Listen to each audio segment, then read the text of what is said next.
கர்த்தருடைய பரிசுத்த நாமம் இந்த நாளிலும் மகிமைப்படுவதாக. உங்கள் அனைவரும் மீண்டுமாய் ஆண்டவர் இரட்சகருமாய் இயேசு கிறிஸ்து நாமத்தினாலே வாழ்த்துகிறேன், ஆசீர்வதிக்கிறேன்.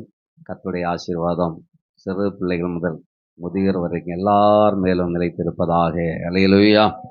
இந்த நாளிலே தியானிக்கும்படியாக எடுத்துக்கொண்டுள்ள வாசிக்கலாம். மத்தேயு சுவிசேஷம் 15ஆம் அதிகாரம் அதனுடைய 28வது வசனம். இயேசு அவளுக்கு பிரதியுத்தரமாக, ஸ்திரீயே, உன் விசுவாசம் பெரிது, நீ விரும்புகிறபடி உனக்கு ஆக கடவது என்றார். அந்நேரமே அவள் மகள் ஆரோக்கியமானாள். அல்லேலூயா. இயேசு அவளுக்கு பிரதியுத்தரமாக, ஸ்திரீயே, உன் விசுவாசம் பெரிது, நீ விரும்புகிறபடி உனக்கு ஆக கடவது என்றார். அந்நேரமே அவள் மகள் ஆரோக்கியமானாள். அல்லேலூயா, அல்லேலூயா, அல்லேலூயா. அந்த ஸ்திரீயை பார்த்து ஆண்டவர் சொல்லுகிறார், உன் விசுவாசம் பெரியது, உன் விசுவாசம் பெரியது, நீ விரும்புகிறபடி உனக்கு ஆக கடவது. இந்த நாளிலே இந்த சத்தத்தை கேட்கிற அனைவருடைய விசுவாசம் பெரிதாக இருப்பதாக. கர்த்தர் உங்கள் விருப்பப்படி செய்து நிறைவேற்றி தருவாராக. அல்லேலூயா. இயேசு அவளுக்கு பிரதியுத்தரமாக, ஸ்திரீயே. அந்த ஸ்திரீ யார் என்று நாம் பார்ப்போம் என்று சொன்னால், அதனுடைய முன் பகுதியிலே படிக்கும்போது அது கானானிய ஸ்திரீ என்று சொல்லப்பட்டிருக்கிறது. அப்போ ஒரு கானானிய ஸ்திரீ தேவ சமூகத்திலே ஆண்டவரை பின்தொடர்ந்து ஓடி வந்து, என் மகள் வேதனைப்படுகிறாள், கொடிய பிசாசினாலே கொடிய வேதனைப்படுகிறாள், எப்படியாவது குணப்படுத்தும் அப்படின்னு சொல்லிட்டு தேடி வரக்கூடியதான ஒரு சூழ்நிலையை அங்கே பார்க்க முடிகிறது. ஆனால் இந்த கானானியர்கள் யார் என்று சொல்லி நாம் பார்ப்போம் என்று சொன்னால், கானான் தேசத்திலே ஆபிரகாமுக்கு ஆண்டவர் வாக்கு பண்ணினான அந்த தேசத்திலே வாழ்கிறார்கள். அந்த தேசம் இப்போது கொஞ்சம் பரவி கிடக்கிற இஸ்ரவேலிலும் லெபனானிலும் பாலஸ்தீனியாவிலும் சீரியாவிலும் அங்கங்கே அந்த இடம் என்ன செய்கிறது, பறந்திருக்கிறது. இந்த இடத்தை பொறுத்தவரையில் இதெல்லாம் சேர்ந்துதான் கானான் தேசம் என்று சொல்லப்படுகிறது. அந்த கானான் தேசத்தை தான் ஆபிரகாமுக்கு கர்த்தர் தருவேன் என்று சொல்லி, அவனுக்கும் அவன் சந்ததிக்கும் தருவேன் என்று சொல்லி வாக்குத்தத்தம் பண்ணினார். அதான் எகிப்தின் அடிமைத்தனத்திற்கு அப்புறமாக அந்த தேசத்தை கர்த்தர் கொடுத்தார். பாலும் தேனும் ஓடுகிற கானான் தேசம், நல்ல செழிப்புள்ள தேசம் என்று சொல்லி நாம் பார்க்கிறோம். அப்போ அந்த கானானிய ஸ்திரீ எந்த வம்சத்திலிருந்து வந்தாள்? அப்போ அந்த கானானியர் யார் என்று சொல்லி நாம் பார்ப்போம் என்று சொன்னால், ஆதியாகமம் அவருடைய 9வது அதிகாரத்தை நாம் எடுத்துக்கொள்வோம்னா அதை வாசிக்கலாம். 18 27 வரை உள்ளதான வசனங்கள் அங்கே நமக்கு அதை தெளிவாக சொல்லிக் கொடுக்கிறது. வாசிக்கலாம். பேழையிலிருந்து புறப்பட்ட நோவாவின் குமாரர் சேம், காம், யாப்பேத் என்பவர்களே. காம் கானானுக்கு தகப்பன். இம்மூவரும் நோவாவின் குமாரர். இவர்களாலே பூமி எங்கும் ஜனங்கள் பரம்பினார்கள். நோவா பயிரிடுகிறவனாகி திராட்சை தோட்டத்தை நாட்டினான். அவன் திராட்சை தோட்டத்தை குடித்து வெறி கொண்டு தன் கூடாரத்தில் வஸ்திரம் விலகி படுத்திருந்தான். அப்பொழுது கானானுக்கு தகப்பனாகிய காம் தன் தகப்பனுடைய நிர்வாணத்தை கண்டு வெளியில் இருந்த தன் சகோதரர் இருவருக்கும் அறிவித்தான். அப்பொழுது சேமும் யாப்பேத்தும் ஒரு வஸ்திரத்தை எடுத்து தங்கள் இருவருடைய தோள் மேலும் போட்டுக்கொண்டு பின்னிட்டு வந்து தங்கள் தகப்பனுடைய நிர்வாணத்தை மூடினார்கள். அவர்கள் எதிர்முகமாய் போகாதபடியினால் தங்கள் தகப்பனுடைய நிர்வாணத்தை காணவில்லை. நோவா திராட்சரசத்தின் வெறி தெளிந்து விழித்தபோது தன் இளைய குமாரன் தனக்கு செய்ததை அறிந்து, கானான் சபிக்கப்பட்டவன், தன் சகோதரரிடத்தில் அடிமைகளுக்கு அடிமையா இருப்பான் என்றான். சேமுடைய தேவனாகிய கர்த்தருக்கு ஸ்தோத்திரம் உண்டாவதாக, கானான் அவனுக்கு அடிமையா இருப்பான். யாப்பேத்தை தேவன் விருத்தியாக்குவார், அவன் சேமுடைய கூடாரங்களில் குடியிருப்பான். கானான் அவனுக்கு அடிமையா இருப்பான் என்றான். ஜல பிரளயத்திற்கு பின்பு நோவா 350 வருஷம் உயிரோடு இருந்தான். நோவாவின் நாட்களெல்லாம் 950 வருஷம் அவன் மரித்தான். சொல்லுங்க பார்க்கலாம். அல்லேலூயா. இதனுடைய பகுதியை நாம் வாசித்தோம், புரிந்திருப்பீர்கள் நான் விசுவாசிக்கிறேன். அப்ப ஜல பிரளயத்துக்கு பின்பதாக அந்த அஹ், நோவாவும் அவனுடைய குடும்பமும் மொத்தம் 8 பேர் தான். நோவா, தன்னுடைய மனைவி, 3 பிள்ளைகள், 3 மருமக்கள், 8 பேரும் தான் அந்த பிரளயத்திலே காப்பாற்றப்பட்டார்கள். இந்த 8 பேரும் இப்போது என்ன செய்கிறாங்க? வெளியே வர்றாங்க, வசிக்கிறாங்க, திராட்சை தோட்டத்தை என்ன செய்கிறாங்க? உண்டு பண்ணுகிறார்கள். அப்படியாய் வாழ்ந்து வந்த நாட்களிலே ஒரு நாளிலே இந்த நோவா அந்த திராட்சை ரசத்தை அதிகமாய் குடித்தபடியினாலே அவன் வஸ்திரங்கள் விலகத்தக்கதாக அவர் மயக்க நிலைமையில என்ன செய்கிறான்? படுத்திருக்க. அவர் அதிகமா கொஞ்சம் திராட்சை ரசத்தை குடித்தார்.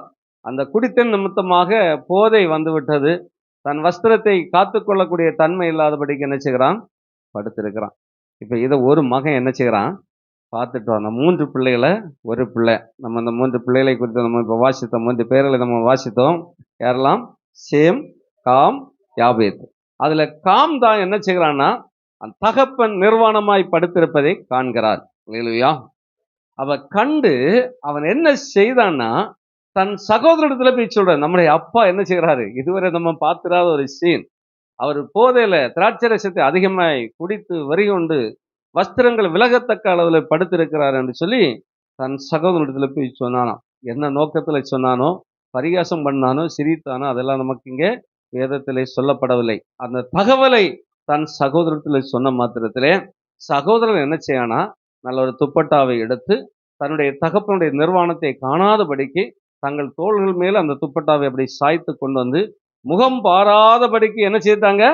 மூடி போயிட்டாங்க. இதுதான் ரெண்டுக்குள்ள வித்தியாசம். அல்லேலூயா. அதனுடைய பிரதிபலன் என்ன நடந்தது அப்படின்னு சொன்னதான் நம்ம இங்க வாசித்தோம். கானான் சபிக்கப்பட்டவன். 25ஆம் வசனம் சொல்லுது, தன் சகோதரத்தில் அடிமைகளுக்கு அடிமையா இருப்பான் என்கிறதான அந்த சாபத்தை பெற்றுக்கொள்ள. நோவாவுடைய பிள்ளை தான், ஜல பிரளயத்தின் போது காப்பாற்றப்பட்ட பிள்ளை தான், கர்த்தருக்கு பயப்படுற பிள்ளைகள் தான், சுவிசேஷம் அறிவித்ததான பிள்ளைகள் தான். மழை பெய்ய போகிறது, எல்லாரும் பிள்ளைக்குள்ள ஏறுங்க ஏறுங்கன்னு சுவிசேஷம் அறிவித்த பிள்ளைகள் தான். ஆனா ஒரு தகப்பனுடைய நிர்வாணத்தை மறைக்காதபடிக்கு தன் சகோதரத்தில் போய் சொன்ன நிமித்தமாக தான் என்ன செய்வான்? சபிக்கப்பட்டிருப்பான். அவன் என்ன செய்வான்? அடிமைக்கும் அடிமையாக இருப்பான் என்று சொல்லி அங்கே ஒரு சாபம் ஏற்படுகிறது. அல்லேலூயா. சேமுடைய தேவனாகிய கர்த்தருக்கு ஸ்தோத்திரம் உண்டாத. கானான் அவனுக்கு யாரா இருப்பான்? அடிமையாயிருப்பான். யாபேத் தேவன் விருத்தியாக்குவார். அவன் சேமுடைய கூடாரத்தில் குடியிருப்பான். கானான் அவனுக்கு அடிமையாயிருப்பான். பேர பிள்ளைக்கு என்ன செய்கிறது? அந்த சாபம் வருகிறது. தொடர்ந்து தொடர்ந்து தொடர்ந்து அந்த கானானியருக்கு அந்த சாபம் வந்து கொண்டே இருக்கு. ஆசீர்வதிக்கப்பட்டவர்கள் தான். ஆசீர்வதிக்கப்பட்டதான அந்த சன்னதியிலே ஒரு சன்னதி தவறான காரியத்தை செய்தபடி, கர்த்தருக்கு பிரியமில்லாத காரியத்தை செய்தபடியினாலே இப்ப சபிக்கப்பட்ட சன்னதியாக மாறிவிட்டது. எத்தனை பேருக்கு புரிஞ்சுது? அப்ப இப்ப கானான் அல்ல கானானியர்னா இப்ப யாரா மாறிட்டாங்க? சபிக்கப்பட்டதான ஒரு சன்னதியாக மாறிவிட்டது. இந்த சபிக்கப்பட்ட அந்த சன்னதியில் இருந்து தான் யார் வாரா? இந்த சகோதரி ஆண்டவரை தேடி வருகிறார். இந்த கானானியர் சபிக்கப்பட்டது மட்டுமல்ல, அதுக்கு அப்புறம் அவங்களுடைய வாழ்க்கையை நீங்கள் அந்த சன்னதியுடைய வாழ்க்கையை பார்ப்பீர்கள் சொன்னால் இவங்களுடைய வாழ்க்கை துன்மார்க்கமான வாழ்க்கையாய் போய்விட்டது என்று வேதம் சொல்லுகிறது. அல்லேலூயா. இவருடைய வாழ்க்கை துன்மார்க்கமான வாழ்க்கையாய் போய்விட்டது. அது மட்டுமல்ல, விக்கிரக ஆராதனைகளுக்கு அடிமைப்பட்டு போனார்கள். விக்கிரக ஆராதனைகளுக்கு அடிமைப்பட்டு போனார்கள். விக்கிரக ஆராதனைகளுக்கு அடிமைப்பட்டாலே மீதி உள்ள எல்லா விதமான பாவங்களும் அவங்கள தொற்றிக்கொள்ளும். விக்கிரக ஆராதனை ஆண்டவருக்கு பிரியமல்ல, அவர் அருவருக்கிறதான காரியம். விக்கிரக ஆராதனையும் விபச்சார வேசித்தனங்கள் பண்ணுகிறதையும் தான் ஆண்டவர் மிக கோபமாக கண்டிக்கிறார். மற்ற எத்தனை விதமான பாவங்கள் இருக்கிறது. தெய்வ சமூகத்திலே மன்றாடி அறிக்கையிட்டு விட்டு விட்டால் ஒரு இரக்கம் என்ன செய்கிறது? கிடைக்கிறது. ஆனால் நமது ஆண்டவருக்கு சீக்கிரம் கோபம் வருவது விக்கிரக ஆராதனையும் விபச்சார வேசித்தனங்களும். எத்தனை பேருக்கு புரிஞ்சுது? அல்லேலூயா. இந்த சன்னதியிலிருந்து வந்த அவன் நோவானுடைய அந்த நோவானுடைய நிர்வாணத்தை மறைக்காத கானான் என்கிறதான அந்த பேரப்பிள்ளைக்கு தகப்பன் மூலமாய் வந்த சாபம் இன்றைக்கும் இருக்கிற கானானியருக்கு அது தொடர்ந்து வந்து கொண்டே இருக்கிறது. அல்லேலூயா. இப்ப இயேசுவின் காலத்துல தான் இந்த கானானியருடைய சன்னதியிலே இருந்த கானானிய ஸ்திரீ ஒருத்தி என்று சொல்லி நம்ம வாசித்ததான மத்திய சுவிசேஷத்திலே நாம் பார்க்கிறோம். சத்தமா ஒரு அல்லேலூயா சொல்லுங்க பார்க்கலாம். அல்லேலூயா. இப்ப இந்த சகோதரி என்ன பிரச்சனை அவளுக்கு வந்துச்சுன்னா, அவளுடைய மகள் என்ன செய்கிறா, பிசாசினாலே கொடிய வேதனைக்கு உட்பட்டு விட்டாள். ஆகையினால இவ பல காரியங்களை பார்த்திருக்கலாம். நாம் 21 வாசிக்கும் போது, பின்பு இயேசு அவ்விடம் விட்டு புறப்பட்டு தீரு சீதோன் பட்டணங்கள் திசைகளுக்கு போனார். அப்பொழுது அந்த திசைகளில் குடியிருக்கிற கானானிய ஸ்திரீ ஒருத்தி அவரிடத்தில் வந்து, ஒரு அல்லேலூயா சொல்லுங்க பார்க்கலாம். இவ யார் என்பது இப்ப புரிஞ்சுட்டீங்களா? இந்த கானானிய ஸ்திரீ, இப்ப இயேசுவை தேடி வந்த இந்த கானானிய ஸ்திரீ யாருன்னு சொன்னா, நோவானுடைய மகனாகிய கானுடைய அடுத்த மகனாகிய கானானுடைய சன்னதியிலே வந்த ஸ்திரீ. இப்ப அந்த ஸ்திரீடைய பிள்ளைக்கு என்ன பிரச்சனை ஆகி போச்சு? பிசாசு பிடியினால ரொம்ப வேதனைப்பட்டு இருக்கிற சூழ்நிலை. இவளும் எல்லாம் பார்த்து, இவ இயேசுவை தேடுவதற்கு வாய்ப்பு இல்லை. ஏன்னா இயேசுவை, கர்த்தரை விட்டு இவர்கள் எல்லாம் எங்க போயிட்டாங்க? தூரம் போயிட்டாங்க. துன்மார்க்கமான வாழ்க்கைக்கு போயிட்டாங்க. விக்கிரக ஆராதனைக்கு போயிட்டாங்க. நாட்கள் போக போக துன்மார்க்கம் அவர்களுக்குள்ள பெருகி கொண்டுதான் போனது. விக்கிரக ஆராதனை பெருகி கொண்டுதான் போனது. ஆகையினாலே ஆண்டவரும் மிக கடும் கோபம் கொண்டுதான் இருந்தார். அல்லேலூயா. அவர் பார்த்து கானானுடைய துன்மார்க்கம் இன்னும் நிறைவு பெறவில்லை, இன்னும் இருக்குது அப்படின்னு தான் அவர் சொல்றார். நிறைவாகவில்லை, அதிகமாய் செய்துட்டு போறாங்க, இன்னும் கொஞ்சம் செய்யத்தான் போறாங்க. அவங்களுக்கு ஒரு முடிவு வரல. செய்தது போதும்னு மனம் திரும்புகிற எண்ணமே அவர்களுக்கு இல்லை. தொடர்ந்து நாளுக்கு நாள் அது பெருகி கொண்டே இருக்கிறது. ஆண்டவர் உற்று பார்த்து கொண்டேதான் கானானுடைய அந்த சந்தனுடைய துன்மார்க்கமான வாழ்க்கை என்ன செய்யல, நிறைவடையவில்லை. அவர்கள் தொடர்ந்து செய்து கொண்டே தான் இருக்கிறார்கள். அப்படின்னு காண்கிற சூழ்நிலையில தான் அந்த சந்ததியை தான் இந்த கானானிய அந்த சந்ததியில் பிறந்த ஒரு ஸ்திரீயினுடைய பிள்ளைக்கு பலவீனம் வந்தபடியினாலே இப்போ சந்திப்பதற்கு ஒரு நல்ல வாய்ப்பு ஏற்படுகிறது. அதைத்தான் நான் இப்போ வாசிக்க போகிறோம். மத்தேயு சுவிசேஷம் 15ஆம் அதிகாரம் நம்முடைய 21 28 வரை உள்ளதான வசனங்களை நாம் வாசிக்கலாம். பின்பு இயேசு அவ்விடம் விட்டு புறப்பட்டு தீரு சீதோன் பட்டணங்களின் திசைகளுக்கு போனார். அப்பொழுது அந்த திசைகளில் குடியிருக்கிற கானானிய ஸ்திரீ ஒருத்தி அவரிடத்தில் வந்து, ஆண்டவரே, தாவீதின் குமாரனே, எனக்கு இரங்கும்.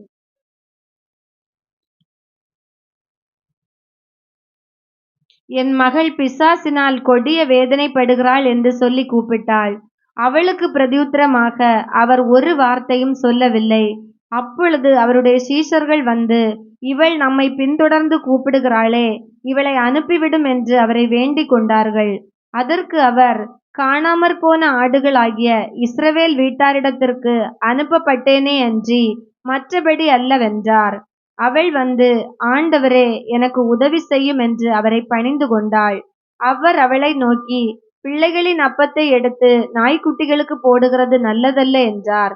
அதற்கு அவள், மெய்தான் ஆண்டவரே, ஆகிலும் நாய்க்குட்டிகள் தங்கள் எஜமான்களின் மேஜையிலிருந்து விழும் துணிக்கைகளை தின்னுமே என்றாள். இயேசு அவளுக்கு பிரதியுத்தரமாக, ஸ்திரீயே, உன் விசுவாசம் பெரிது, நீ விரும்புகிறபடி உனக்கு ஆகக்கடவது என்றார். அந்நேரமே அவள் மகள் ஆரோக்கியமானாள். எல்லா கரங்களை தட்டி கர்த்தருக்கு மகிமை செலுத்துவோம். அல்லேலூயா, அல்லேலூயா. வாசிக்கும் போதே புரிந்திருக்கணும். நான் விசுவாசிங்க. எத்தனை பேருக்கு புரிஞ்சது? கர்த்தர் நல்லது. பார்த்தீங்களா? இந்த சம்பவத்தில் இருந்து ஒரு சில காரியங்களை நம்முடைய வாழ்க்கையில அதை அபியாசப்படுத்திக் கொள்ளும்படியா சில ஆலோசனைகளை கர்த்தர் இன்றைக்கு நமக்கு, எனக்கும் உங்களுக்கும் சேர்த்து பகிர்ந்து கொள்வாராக. அல்லேலூயா.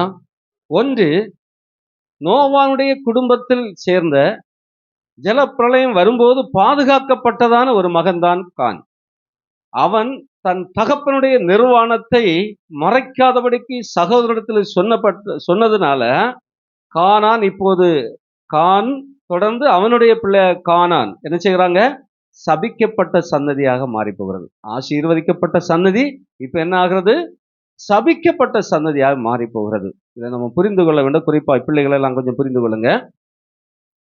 தாய் தகப்பன் அல்லனா உங்களுடைய போதகர் இன்னுமாய் உங்களுக்கு கற்றுக் கொடுக்கிற டீச்சர்ஸ், உங்களில் வயதிற்கு முதிர்ந்தவர்கள், இப்படிப்பட்டவர்களை நீங்கள் நினைத்து கொள்ளுங்கள். அவர்களை குறித்து நீங்கள் இன்னொரு இடத்திலே சொல்லி பரிகாசம் பண்ணி சிரிப்பீர்களாகில், அதனால் பெற்றோரை கனப்படுத்தாதபடிக்கு பிள்ளைகள் தாய் தகப்பனை கனவீனப்படுத்துகிறவர்களாய் இருப்பார்கள் ஆகில் பெற்றோருடைய குறை குற்றங்களை மட்டுமே நீங்கள் பேசி பேசி பேசி அவர்களை குற்றப்படுத்தி கொண்டு இருப்பீர்கள் என்றால் ஆசீர்வதிக்கப்பட்ட மகன் கானான் அந்த சன்னதி சபிக்கப்பட்டது போல நம்முடைய சன்னதி என்ன ஆகிரும்? சபிக்கப்பட்ட சன்னதியாய் மாறி போயிடும். எனவே தாய் தகப்பன் இருக்கிற பிள்ளைகளுக்கு தயவாய் சொல்லுகிறேன், உங்கள் தாயின் தகப்பன் என்ன செய்யுங்க? கனம் பண்ணுங்க. அப்பொழுது உங்கள் ஆயுசு நாட்களை பெருக பண்ணுவேன்னு கர்த்தரே சொல்லி இருக்கிறார். கரங்களை தட்டி கர்த்தருக்கு மகிமை செலுத்துங்க. அல்லேலூயா. இன்றைக்கு அம்மா அப்பா அதிகமா படிச்சிருக்க மாட்டாங்க, அந்த அளவுக்கு அவங்களுடைய பண வசதி இருக்காது. ஆனால் அவங்களுடைய வேதனையை பிள்ளைகளுக்கு வரக்கூடாது. என் பிள்ளைங்களை எப்படியாவது நல்லா படிக்கணும் அப்படின்னு சொல்லி இயன்ற மட்டும் தங்கள் திராணிக்கு மிஞ்சி அந்த பிள்ளைகளை படிக்க வைக்கிறார்கள். படிக்க வைப்பது மட்டுமல்ல, அந்த பிள்ளைகளுக்கு அடிப்படையான தேவைகளை எல்லாமே என்ன செய்கிறாங்க? செய்தும் கொடுக்குறாங்க. அவனுடைய வாகன வசதிகளானாலும் சரி, மற்றும் ட்ரெஸ் சம்பந்தமான காரியங்களானாலும் சரி, வீடு வாசல் கூட திருமணத்துக்கு முன்பதாக செய்து கொடுக்கக்கூடிய காலங்களிலே இந்த நாட்கள் போய்கொண்டே இருக்கிறது. அல்லேலூயா. அப்படி என்று சொன்னால் பெற்றோர் பட்ட பாடுகள் நம்முடைய பிள்ளைகளுக்கு வரவே கூடாதுன்னு சொல்லி ஒவ்வொரு பெற்றோரும் தங்களால் இயன்றதை பிள்ளைகளுக்கு செய்து கொண்டிருக்கிறார்கள். ஆனாலும் இந்த பிள்ளைகளுக்கு என்ன வரல? திருப்தி வரல. மற்ற பிள்ளைகளை பார்த்து என் தாய் தகப்பன் எனக்கு இந்த மாதிரி செய்யவில்லையே என்று சொல்லி தாய் தகப்பனை குறை சொல்லுகிறவர்கள் இருக்கிறார்கள். எழுத படிக்க தெரியாத தாய் தகப்பன் இருக்கிறாங்க. இவங்க நல்ல இங்கிலீஷில் எழுதுற அளவுக்கு படிக்க வச்சுட்டாங்க. ஆகினாலும் இவங்க அதை சந்தோஷமா எண்ணாதபடிக்கு, எங்க அம்மா அப்பா படிப்பு இல்லாமல் போனாலும் எங்களை இந்த அளவுக்கு படிக்க வைக்கிறாங்களே என்று சிந்தித்துக் கொள்ளாதபடிக்கு படிக்க தெரியாத, படிப்பறிவில்லாத தாய் தகப்பனை குறை சொல்லுகிறது தான் நாம் பார்க்க முடிகிறது. அல்லேலூயா. அவர்களை குறை சொல்லக்கூடிய காலங்களில் இருக்கிறோம். அப்படி நாம் குறை சொல்லவே கூடாது. குறை சொன்ன பெற்றோருடைய மானத்தை மறைக்காதபடிக்கு அதை வெளியரங்கப்படுத்துகிற எந்த பிள்ளையாயிருந்தாலும் அந்த பிள்ளை சபிக்கப்பட்ட பிள்ளை. அது ஊழியக்காருடைய குடும்பமானாலும் சரி, விசுவாசியுடைய குடும்பமானாலும் சரி, குறைகள் இருக்கலாம். குறைகள் இருக்கும், பெற்றோரிடத்தில் குறைகள் இருக்கும். அதை நிவர்த்தி செய்வதுதான் பிள்ளைகளுடைய கடமையாக இருக்கிறது. மற்ற 2 பிள்ளைகளும் அதை கேள்விப்பட்ட மாத்திரத்தை துப்பட்டாவை எடுத்தாங்க, முதுகு தூக்கிட்டு போனாங்க. தன் தகப்பனுடைய நிர்வாகத்தை, இதை என் கண்ணே காணக்கூடாது, எங்கள் கண்களை காணக்கூடாதுன்னு மறைவாக போய் அதை பார்க்காமல் மூடிவிட்டுட்டு வந்துட்டாங்க. அப்புறம் அவர் புத்தி தெளிகிறது. குறித்த நேரங்களில் எழும்பி வருகிறார், வஸ்திரத்தை சரியா கட்டுறார், வந்து பார்த்து விவரத்தை அறிகிறார். விவரத்தை அறிந்த பிறகு இந்த சாபத்தை அந்த கண்டுகிட்டு விமர்சனம் பண்ணின சகோதரனுடைய சன்னதிக்கு விழுந்ததை நாம் பார்க்கிறோம். அல்லேலூயா. எனவே உங்கள் தாய் தகப்பன் படித்தவர்களோ படிக்காதவர்களோ, வேலை செய்ய முடிந்தவர்களோ முடியாதவர்களோ, யாராக இருந்தாலும் சரி, யாருமே குற்றப்படுத்தாதீர்கள். அவர்களுடைய நிர்வாணம், அதோட அவங்களுடைய குறைகள், நிர்வாணம் நீங்க அந்த மாதிரி நிர்வாணம் நினைக்க வேண்டாம். அவங்களிடத்தில் இருக்கிற குறைபாடுகளை நிறைவாக நீங்கள் மாற்றி கொடுக்கணுமே தவிர, அந்த குறைகளை சுட்டி காட்டி எந்த தாய் தகப்பனையும் கனவீனப்படுத்தாதீர்கள். நீங்கள் ஒரு உயர்ந்த ஸ்தானத்தில் இருப்பதற்கு, பிள்ளைகள் ஒரு உயர்ந்த ஸ்தானத்தில் இருப்பதற்கு காரணம் உங்களை பெற்று வளர்த்து ஆளாக்கின அதே தாய் தகப்பன் தான். அந்த தாய் தகப்பனை நீங்கள் குற்றப்படுத்தி நிர்வாணப்படுத்தி அல்லனா அவங்களுடைய குறைகளை பலரிடத்திலே பேசி நீங்கள் தரக்குறைவாய் நினைப்பீங்கன்னா, இதுவா எனக்கு அப்பன், இதுவா எனக்கு அம்மன், இந்த குடும்பத்தில் நாம் பிறந்தோம், இப்படிலாம் பேசுகிறவங்க இருக்கிறாங்க. அப்படி நினைப்பீர்கள்னா ஆசீர்வதிக்கப்பட்ட சன்னதி தான். ஆனால் இப்போ என்னவா மாறிவிட்டது? சாபத்தின் சன்னதியாக மாறிவிட்டது. அடிமைக்கு மேலே அடிமையாக இருப்பா. எவ்வளோ பெரிய சாபம் நினைச்சு பாருங்க. என்னைக்கு திரும்ப முடியும்? அல்லேலூயா. அதன்படியில் கர்த்தருடைய பிள்ளைகள் தயவாய் நான் சொல்லுகிறேன், தயவாய் சொல்லுகிறேன், நாம் யாரெல்லாம் கனப்படுத்தணுமோ அவர்களை கனப்படுத்துவோம். நாம் யாரையுமே கனவீனப்படுத்தக்கூடாது. அது புரிந்து கொண்டவர்கள் கரங்களை தட்டி கர்த்தருக்கு மகிமை செலுத்தணும். இப்போ அந்த வருஷங்கள் தாண்டி போய்விட்டது. பல தலைமுறைகள், பழைய ஏற்பாட்டில் 3ஆம் 4ஆம் தலைமுறை மட்டும்தான் விசாரிப்பேன்னு சொல்லியிருக்கிறார்.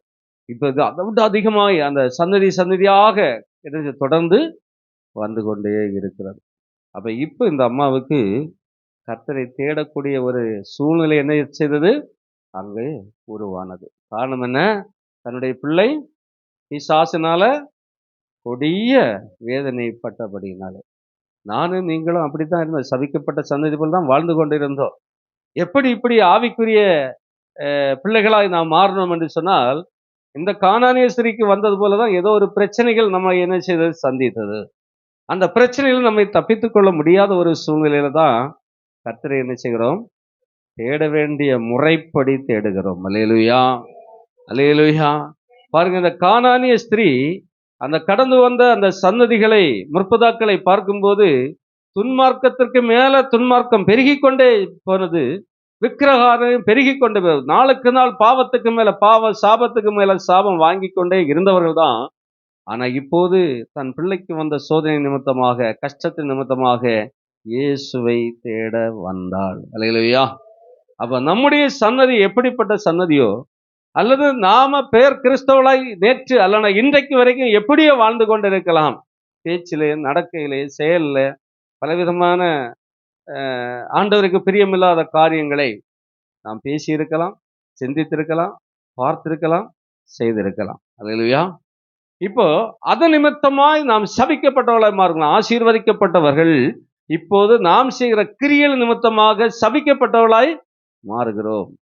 அப்படி மாறி இருக்கிறதான வேளையில தான் நம்முடைய வாழ்க்கையில இந்த கானானிய ஸ்திரீக்கு பிள்ளைக்கு பிரச்சனை வந்த போல நம்முடைய குடும்பத்திலும் பலவிதமான பிரச்சனைகள், வியாதி பிரச்சனை, கடன் பிரச்சனை, பிசாசன் போராட்டங்கள், பலவிதமான தொழில் நஷ்டங்கள், இழப்புகள், மரணங்கள், ஏதோ ஒரு காரியம் நம்மை சந்தித்து இருக்கலாம். இப்போ நம்ம நினைக்கும் போது இதிலிருந்து விடுதலை அடைய இயேசுவால் மட்டுமே முடியும். எத்தனை பேர் விசுவாசிக்கிறீங்க? அல்லேலூயா. இயேசுதான் உலகத்தில் பிறந்த அத்தனை ஜனங்களுக்கு சாபத்தையும் அவர் சுமந்து சாபமானார். இயேசுதான் எல்லா ஜனங்களும் பிறந்த இன்னும் பிறக்க இருக்கிற அத்தனை பேருடைய பாவங்களையும் அவர் சுமந்து தீர்த்தார். அல்லேலூயா. அவருடைய இரத்தத்தினால் கழுவப்படுகிறோம். இதை நாம் புரிந்து கொள்ள வேண்டும். கானானிய ஸ்திரீ கடைசியில் நினைக்கிறார், என் பிள்ளைக்கு விடுதலை வேணும்னா இயேசு கிட்ட தான் போகணும். அல்லேலூயா. வேற யாராலும் முடியாது. நம்முடைய பாவங்களை மன்னிப்பதற்கு அதிகாரம் படைத்தவர் இயேசு கிறிஸ்து ஒருவர் மட்டுமே. நம்முடைய நித்திய ஜீவனை, பரலோக ராஜ்யத்தை தருவதற்கு இயேசுவால் மட்டுமே முடியும். வேற யாராலும் முடியாது. அல்லேலூயா. இந்த கானானிய ஸ்திரீ அந்த இயேசுவை எப்படி நம்பி வந்தாலோ, அதுபோல நானும் நீங்களும் பெயருக்கு கர்த்தருடைய பிள்ளைகளாய் இருந்தா போதாது, வாழ்க்கையிலே செயல்ல இயேசுவின் பிள்ளைகளாய் நாம் மாறுவோம் என்று சொன்னால், ஒருவேளை முற்பதாக்களின் காலத்துல அல்லது நம்முடைய முன் நாட்களிலே செய்த பாவத்தையும் சாபத்தையும் ஆண்டவர் இந்நாளிலே இந்த கானானிய ஸ்திரீக்கு மாற்றி கொடுத்தது போல நமக்கும் மாற்றி தருவார். கரங்களை தட்டி கர்த்தருக்கு மகிமை செலுத்துவோம். ஹல்லேலூயா. அப்படி என்றால் நாம் என்ன செய்ய வேண்டும்?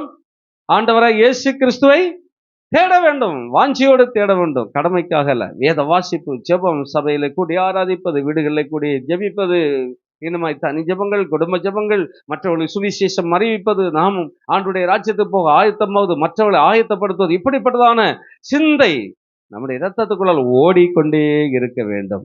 ஏதோ ஞாயிற்றுக்கிழமை இன்னைக்கு சர்ச்சைக்கு போகணும்னு வர்றது அல்ல. எப்போதுமே இயேசு கிறிஸ்து ரத்தமும் அவருடைய சிந்தையும் நமக்குள்ளால ஓடிக்கொண்டே இருக்க வேண்டும்.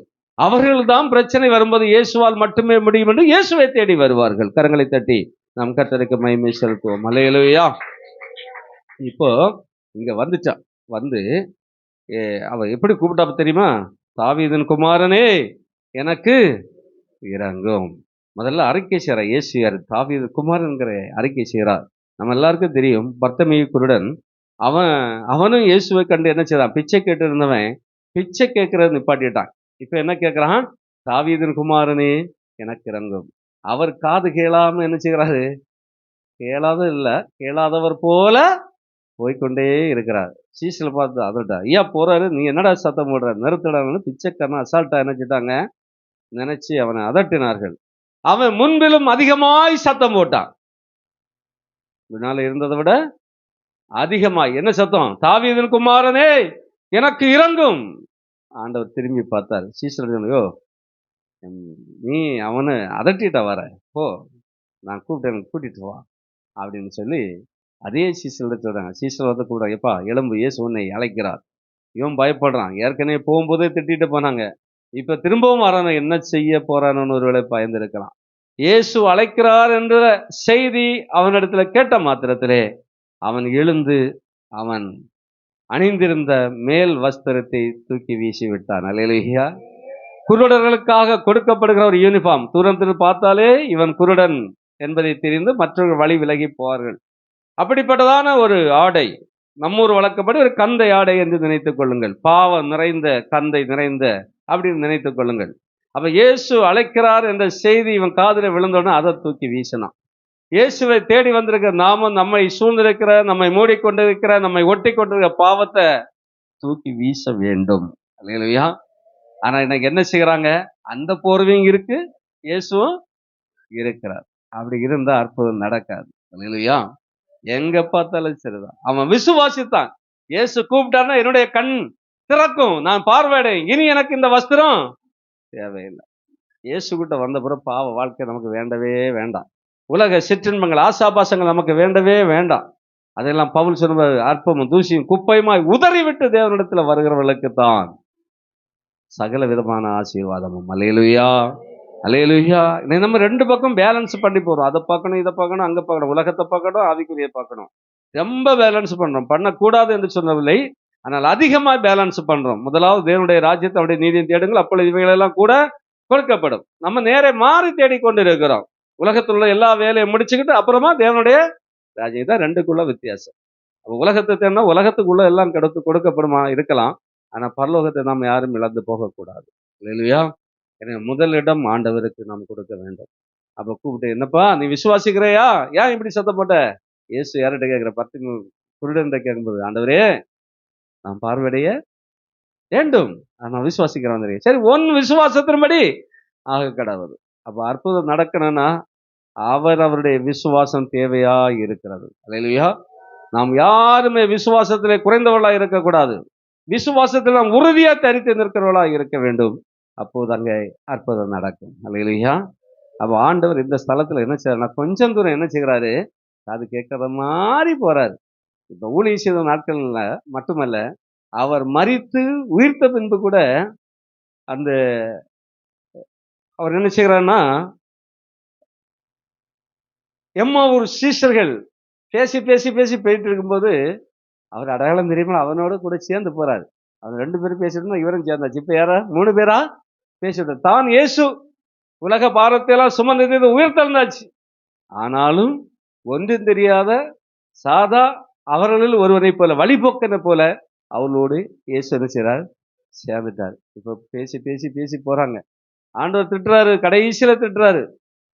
தீர்க்கதரிசிகளாம் சொல்லி இருக்கிறாங்களப்பா, இதெல்லாம் சம்பவிக்க வேண்டும் சொல்லி இருக்கிறாங்களா, 3 உயிரோடு எழும்பார்ல சொல்லி இருக்குல்ல, இதெல்லாம் உங்களுக்கு புரியலையா? நீங்க ஏன் கவலைப்படுறீங்க? தேவ சித்தம் அவர் சொன்னதானே நிறைவேறி கொண்டிருக்கிறது என்று சொல்லி அவர்களை திட்டுறாரு. ஆனாலும் இவங்களுக்கு சரியா இவங்க கேட்கிறாங்க, நீர் வெளியூர் ஆளோ, இந்த ஊர்ல உள்ள ஆளு இல்லையோ, எங்க எஜமான எங்க தேவனை என்ன செய்தாங்க, எங்க ஆண்டவரை இப்படி கொலை செய்தாங்க, ஏன் துட்டு இல்லாம இருக்கிறீரா? அப்படி திருப்பி அவர்கிட்ட என்ன செய்யறாங்க. ஆண்டவர் நிறைய பிளான் வச்சிருப்பாங்க. ஆண்டவர் எப்படிலாம் நம்மகிட்ட வாராரு பேசுறான்னு நமக்கு தெரியாம இருக்கிறோம். இன்னைக்கும் கர்த்தர் நல்லவர் என்பதை ருசித்து பாருங்க. அப்ப ருசித்து பார்த்தாதான் தெரியும். இன்னைக்கு ஒரு பாட்டில் தேன் வச்சிருக்கிறீங்களே, உங்க கண் காண்கிறது, அது எப்படி இருக்குது? ஒரு சர்டிபிகேட் நீங்க போட்டு தேன் என்ன செய்யும், இனிக்கும். தேன் குழல் ஒரு பார்சல் வச்சிருப்போம், அதையும் நீங்க பாக்குறீங்க. தேன் குழல் என்ன செய்யும், இனிக்கும். நெய்யப்பம் இருக்கு, பணியாரம், நெய்யிட்ட வெள்ளை பணியாரம், தேனிட்ட வெள்ளை பணியாரம், அதுவும் பார்க்க அழகாத்தான் இருக்கிறது. அதையும் பார்த்துட்டு என்ன சொல்லுங்க, இது இனிக்கும். லட்டை பார்த்தீங்கன்னா இனிக்கும், ஜிலேபியை பார்த்தீங்கன்னா இனிக்கும், பால்கோவை பார்த்தீங்கன்னா இனிக்கும், கரும்பை பார்த்தீங்கன்னா இனிக்கும், எத்தனை விதமான இனிக்கிற பனை வெல்லம், கருப்பு கட்டி இனிக்கும், கற்கண்டு இனிக்கும், சொல்லிட்டே போகலாம். இனிக்கிற பலவிதமான தின்பண்டங்களும் ஆகாரங்களும் இருக்கிறது, நம்ம எல்லாருக்குமே தெரியும். ஷார்ட்டா சொன்னா இனிக்கும்னா தெரியும். ஆனா அதை சாப்பிட்டவங்களுக்கு மட்டும்தான் அந்த இனிப்புல இருக்கிற வேற்றுமையை கண்டுபிடிக்க முடியும். ஒவ்வொரு பொருளுடைய இனிப்பும் வித்தியாசம் வித்தியாசம் வித்தியாசமாக இருக்கும். அல்லேலூயா. ஆண்டவரை ஏற்றுக்கொண்ட நாமும் அது போலதான். ஆண்டவர் பார்த்துட்டு ஆண்டவர்னு நம்ம இருக்குது அப்படின்னு நினைச்சா அப்படித்தான் இருக்கும். அவர் நல்லவர் என்பதை நம்ம ருசித்து பார்க்க வேண்டும் நம்முடைய வாழ்க்கையில.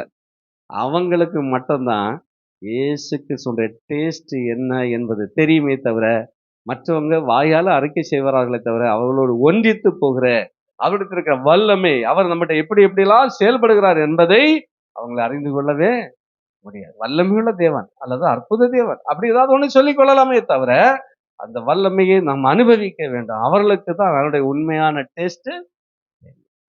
இருந்து இயேசுவை ஏதோ ஒரு பொருளா வச்சு பார்க்காதீங்க, உங்களுக்குள்ளால உட்கொள்ளுங்கள். நம்முடைய இரத்த நாளங்கள்ல அவருடைய இரத்தத்துடைய வல்லமை இறங்கட்டும், அவருடைய ஆவி நமக்குள்ளால இறங்கட்டும். தேவ சத்தத்தை கேட்டு தேவ சித்தத்தை செய்ய ஆண்டவர் நம்ம ஒவ்வொருவருக்கும் கிருபை செய்வாராக. அல்லேலூயா. அவர் நிறைய பிளான் வச்சிருப்பார், அதெல்லாம் கண்டுபிடிக்கிறது ரொம்ப கஷ்டம். அவரோடு கூட இந்த சீசர்கள் கூட என்ன செய்ய முடியல, கண்டுபிடிக்க முடியல. அப்படியா நேரம் இருட்டி விட்டது. எம்மாஜி ஒரு சீசர்களுக்கு வீட்டுல தங்க போகும்போது அப்ப கூட ஆண்டவர் ஸ்டைல் விடுறாரு. எப்படி தெரியுமா? சரி, உங்களுக்கு இடம் வந்துட்டுல, நீங்க போங்க, நான் போகிறேன், நான் போகிறேன் அப்படின்னு நினைச்சுக்கிறாரு. கிளம்பி போறாரு. எந்தெந்த மனுஷனை எப்படி எப்படி பிடிக்கணும்னு நம்முடைய ஆண்டவர் நல்லா தெரிஞ்சு வச்சிருக்கிறாரு. புரிஞ்சுதா? ஒவ்வொரு வரையும் ஒவ்வொரு விதமாக தான் கர்த்தர் என்ன செய்கிறார், சந்திக்கிறார், பிடிக்கிறார். அப்போதான் இவங்க சொல்றாங்க, ஐயா நேரம் இருட்டிட்டு, இப்ப போனா வழியில கொள்ளைக்காரங்க இருப்பாங்க, அவங்க ஏதாவது பண்ணிடுவாங்க, கொலையே பண்ணிடுவாங்க, வழிப்பறி பண்ணிடுவாங்க. ஆகையினால இந்த இரவு முழுவதும் எங்க வீட்டுல தங்கிட்டு காலையில போங்கன்னு நல்ல ஒரு காரியத்தை சொன்னாங்க. இல்லையா? சிலர் என்ன நினைப்பாங்க, வழி போக்கம் தானே, அவன் போட்டோம், நம்மகிட்ட இருக்கு, அப்ப நம்ம 2 பேருக்கும் தானே கணக்கா வச்சிருக்கிறோம், இதுல அவனுக்கு இனி கொடுக்க வேண்டிய வரம் நம்ம சாப்பிடும்போது அதை விட அவனை விட்டுருவோம். இப்படி நினைச்சா இயேசுவின் அன்பை ருசிக்கவும் முடியாது, அவருடைய அற்புதத்தை பெற்றுக்கொள்ளவும் முடியாது. அல்லேலூயா. இப்போ இயேசுவும் அதான் அவங்க பாசையில ஒரு வழிபோக்கனும் இவர்கள் 2 பேரும் வீட்டுக்குள்ள போயாச்சு. இப்ப சாப்பிட போறாங்க. சாப்பிட போகும்போது அதை ஆண்டோடைய கரத்துல தான் கொடுக்குறாங்க. அவரை அந்த அப்பத்தை ஆசீர்வதிக்கிறார். அல்லேலூயா.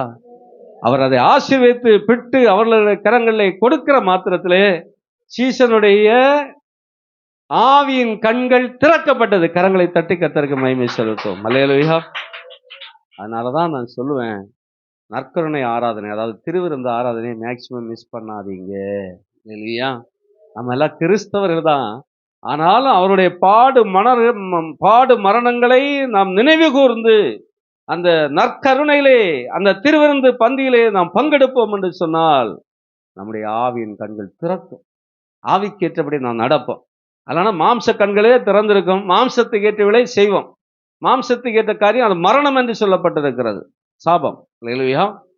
எனவே உங்கள் கஷ்டங்களை பாராதபடிக்கு நீங்கள் வாஞ்சியோடு உற்சாகத்தோடு அதிலே ஜபத்தோடு பக்தியோடு தாழ்மையோடு அதிலே பங்கெடுத்தால் உங்கள் ஆவியின் கண்கள் திறக்கும். அப்பதான் இவர்கள் இயேசு என்று அறிகிறார்கள். இவ்வளவு தூரம் நடந்தார்கள், ஆனால் இயேசு சம்பாஷிக்கிறார், பல காரியத்தை சொல்லிக் கொடுக்கிறார், ஆனாலும் அவர்களால கிரகிக்க முடியல. கடைசி நேரத்துல கண்டுபிடிச்சாங்க. அது இயேசு என்று தெரிந்த பிறகு அவங்க தூங்கிட்டோன்னு இருக்கல, நேர எருசலேமுக்கு வராங்க. சீசர்கள்ட்ட எல்லாம் சொல்றதுக்கு, நாங்க இயேசுவை பார்த்தோம். இயேசு எத்தனை பேர் ஏற்றிருக்கீங்க? இயேசு உங்களோட இருக்கிறாரா? நீங்களே வச்சுக்கிட்டு இருக்கீங்களா, இல்ல வேற யாருக்குன்னு சொல்லி கொடுத்துட்டு இருக்கீங்க? என்கிட்ட இயேசு இருக்கிறார். அல்லேலூயா. எம்மாவூர் சீஷர்கள் இயேசு உயிர்த்தெழுந்தால் என்னோடு கூட நடந்ததும் பேசினதும் சாப்பிட்டதும் எல்லாம் இயேசுதான் என்று அறிந்த மாத்திரத்தை உடனே மிக வேகமாக என்ன செய்தாங்க, எருசலேம் சீஷர்கள் இயேசு உயிர்த்தெழுந்தான்னு சுவிசேஷத்தை அறிவிக்க ஆரம்பிச்சுட்டாங்க. இவங்க நிற்கும் போது இயேசுவும் அதுக்கு முன்னால் அங்க வந்து நிற்கிறாரு. எவ்வளவு ஆச்சரியமான காரியம். நாம் எங்க போனாலும் இயேசு நம்மோடு கூட உண்டு, பயப்பட வேண்டாம். அல்லேலூயா. எங்க இயேசு கிறிஸ்துவின் நாமத்தினாலே நீங்கள் சுவிசேஷம் அறிவிக்கவோ ஜபிக்கவோ இன்னொரு காரியத்துக்கோ மற்றவர்கள் நல்ல காரியங்கள் நற்கிரியல் செய்ய போனீங்கன்னா உங்களோடு கூட இயேசு உண்டு, நீங்கள் பயப்பட வேண்டிய அவசியம் இல்லை. இன்னைக்கு அநேக அதுலயும் பயப்படுறாங்க. இந்த வியாதியஸ்தர்களுக்கா ஜபித்தா அந்த வியாதி என்ன பிடிச்சிருமோ, இந்த பிசாசு பிடித்தவனுக்கு ஜபித்தா அந்த பிசாசு என்ன பிடிச்சிருமோ, இப்படி பயப்படுகிற ஒரு கூட்டம் இருக்கத்தான் செய்கிறது. அவர்களுக்குள்ளால் இயேசு இன்னார் என்பதை புரிந்து கொள்ளக்கூடிய தன்மை இல்லை.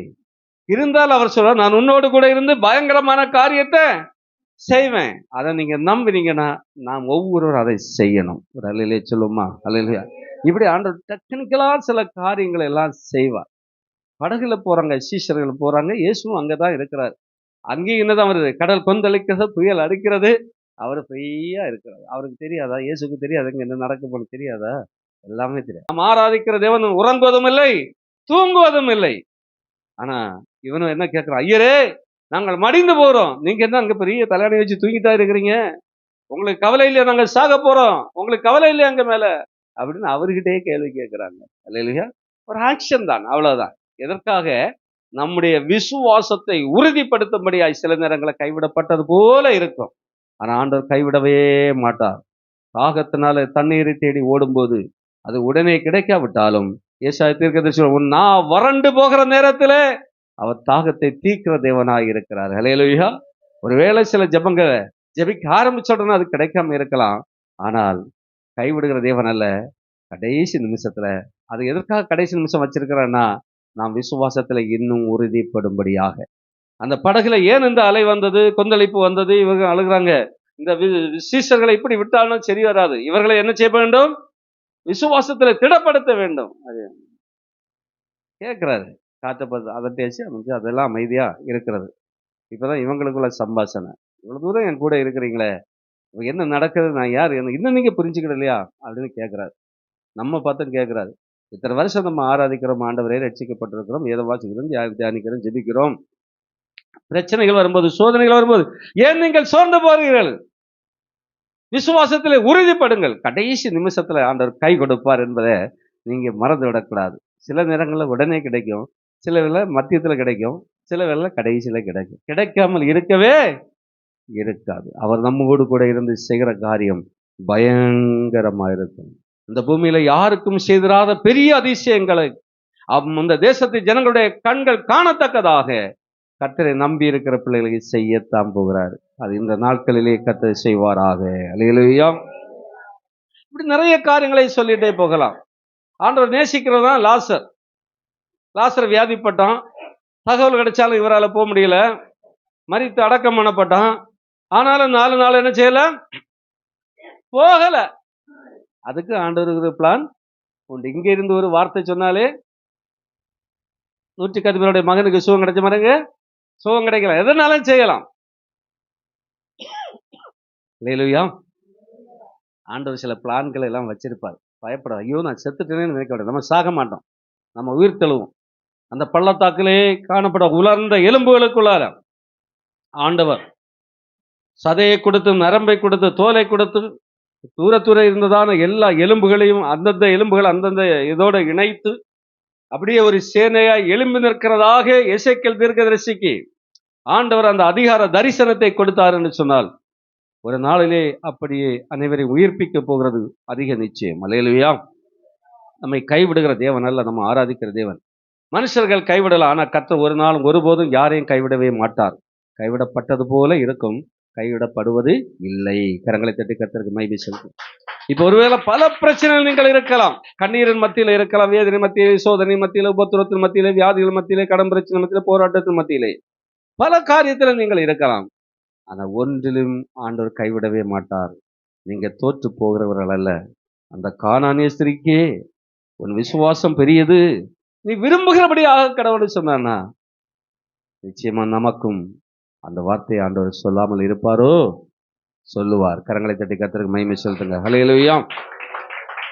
இது போல இந்த கானானிய ஸ்திரீ இயேசுவை தேடி வந்த போதுல கூட, திரும்ப பழைய இடத்துக்கு வருவோம். அந்த 23 வசனம் சொல்லுது, அவளுக்கு பிரியத்திரமா அவர் ஒரு வார்த்தையும் சொல்லவில்லை. இவன் என்ன செய்யறா, தாவீதின் குமாரனே எனக்கு இறங்குன்னு 19 குருடன் கூப்பிட்ட மாதிரி கூப்பிட்டு பார்க்கிறா. ஆண்டவர் என்ன செய்யறாரு, திரும்பி பார்க்கவே இல்லை. ஹல்லேலூயா. ஆகையினால கரிசனை இல்லாத தேவன் என்று சொல்லாதீங்க. அவர் நம்மை சோதி தருகிறார். நம்முடைய விசுவாசம் எவ்வளவு, என்னை எந்த அளவுக்கு விசுவாசிக்கிறாங்க என்பதை கர்த்தர் சோதித்தார். நம்ம ஒவ்வொருவரையும் சோதி தருகிறார். அல்லேலூயா. இப்போதற்கு நெருக்கத்திற்கு அடையாளமே அதுதான். ஐயோ இத்தனை வருஷமா நான் ஆண்டவருக்காக ஊழியம் செய்தேன், ஓடினேன், இதை செய்தேன், அதை செய்தேன், இப்போ இந்த சிறையிருப்பில் மாட்டுகிறேன், தப்பித்துக் கொள்ளவே முடியலையே, இவ்வளவு ஓடி என்ன பிரயோஜனம், கர்த்தரை ஆராதித்து என்ன பிரயோஜனம் அப்படின்னு சிலர் கேட்பாங்க. மல்கியா தீர்க்கதரிசன புஸ்தகத்திலே சொல்லப்பட்டிருக்கிறது, அநேகர் கிறிஸ்து அறிந்தவர்கள் ரட்சிக்கப்பட்டவர்கள் என்ன செய்வார்களாம், கர்த்தருக்கு பயப்படுகிறவர்கள் சொல்லுவாங்களா, ஐயோ ஜெபம் பண்ணி என்ன பிரயோஜனம், உபவாசித்து என்ன பிரயோஜனம், பரிசுத்தமாய் வாழ்ந்து என்ன பிரயோஜனம், துன்மார்க்கரெல்லாம், அநியாயக்காரெல்லாம், அக்கிரமங்கள் செய்யறலாம் நல்லா செழித்து இருக்கிறாங்க, நம்முடைய வாழ்க்கை தான் இப்படி போயிட்டேன்னு கூடுமான வரையில யாரா கர்த்தருக்கு பயப்படுகிறவர்கள் ஒருவரோடு ஒருவர் பேசி கொண்டிருப்பார்களாம். கர்த்தர் அதை பார்த்து வேதனைப்படுகிறார். அவர் சொல்லக்கூடிய பதில் என்ன தெரியுமா? என் சம்பத்தை கூட்டி சேர்க்கிற நாளிலே அவர்களுக்கும் உங்களுக்கும் உள்ள வித்தியாசத்தை காண்பிப்பேன். எனக்கு ஊழியம் செய்கிறவனுக்கும் செய்யாதவர்களுக்கும், என்னை விசுவாசிக்கிறவர்களும் விசுவாசிக்காதவர்களுக்கும் உள்ள வித்தியாசத்தை அன்றைக்கு காண்பிப்பேன்னு சொல்லுற. கரங்களை தட்டி கர்த்தருக்கு மகிமை செலுத்துவோம். அந்த நாளுக்காக நாம் காத்திருப்போம். அதிலே நம்முடைய மேன்மை மகத்துவம் உள்ளதாக இருக்கும். அவருடைய ராஜ்யத்தை சுதந்திரிக்கக்கூடிய பாக்கியத்தை போல ஒரு நல்ல பாக்கியம் உலகத்துல எதுவுமே இல்லை. எதை இழந்தாலும் நாம் அதை இழந்து விடவே கூடாது. அல்லேலூயா. அதுபோல இந்த அம்மா வந்து கேட்ட போதும் அவர் என்ன செய்யறாரு? காது கேளாத போல என்ன செய்கிறாரு? அப்படி போயிட்டு இருக்கிறார். ஏன்னா சபிக்கப்பட்ட கேஸ். அவங்க ஜெபம் கேட்கப்படணுங்கிறது அவசியம் இல்லை. பர்த்தமேயு கூட கூப்பிட்டான், தாவீதின் குமாரனே எனக்கு இறங்கும், இறங்கிட்டாரு. இங்க இவளும் கூப்பிடுறா, தாவீதின் குமாரனே எனக்கு இறங்கு, நானே இறங்கல, பார்க்காம போயிட்டே இருக்கிறார். சீஷர்கள் கூட அது பொறுக்கல. அப்பொழுது அவருடைய சீஷர்கள் வந்து, இவள் நம்மை பின்தொடர்ந்து கூப்பிடுகிறாளே, கூப்பிட்டாச்சு, காது கேட்காத மாதிரி போறாது. நமக்கிட்ட என்ன வரும்? இன்னைக்கு இருக்க விசுவாசிகளுக்கு கோபம் வரும். இவ்வளவு தூரம் கூப்பிட்ட பிறகு பாஸ்டரையும் காணல, விசுவாசியும் காணல, அங்க போய் என்ன பிரயோஜனம்? ஜெபம் பண்ணி பார்த்தேன், இயேசுவும் பதில் தரல, ஜெபம் பண்ணி என்ன பிரயோஜனம்? இப்படிதான் அநேகர் என்ன செய்கிறாங்க? நினைத்து கொண்டு இருக்கிறார்கள். ஆனால் சீசர்கள் இவ அப்படி இல்லை. அவள் தொடர்ந்து பின்தொடர்ந்து கொண்டே இருக்கிறாள்.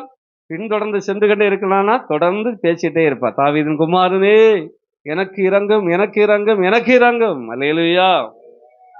சீசல் கூட பொறுக்கல. சீசல் கேட்கிற, ஐயா அவள் பின்தொடர்ந்து வாராள்ல, ஏதாவது ஒரு பதில் சொல்லி விடலாம் இல்ல அப்படின்னு கேட்கும். இவளை தெரிஞ்சார், இவளை அனுப்பிவிடும் என்று அவரை வேண்டிக் கொண்டார்கள். இயேசு கிட்டாங்க, ஐயரே இவ தொடர்ந்து பின்தொடர்ந்து இப்படி சொல்லிட்டு வாராளா, ஏதாவது சொல்லி அவளை என்ன செய்யுங்க, அனுப்பிவிடுங்க அப்படின்னு சொல்லும்போது அதற்கு ஆண்டவர் ஒரு பதில் கொடுக்கிறார்.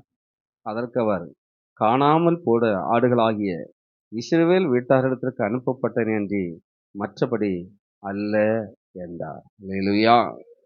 நான் சபிக்கப்பட்ட இந்த ஜனத்துக்காக வரல. என்னை நம்பி இருந்த பிள்ளைகள் காணாம போயிட்டாங்க, இஸ்ரவேல் ஜனங்கள், அவர்களுக்காக வந்தேன். ரட்சிக்கப்பட்ட பிள்ளைகளுக்காக வந்தேன். அல்லேலூயா. எல்லாருடைய ஜெபம் ஆண்டவர் செய்யல, கேட்கல. சபிக்கப்பட்டவருடைய ஜெபத்தை ஆண்டவர் கேட்கல. துன்மார்க்கமாய் வாழருடைய ஜெபத்தை ஆண்டவர் கேட்கல. விக்கிரகாரணை பண்ணருடைய ஜெபத்தை ஆண்டவர் கேட்கல.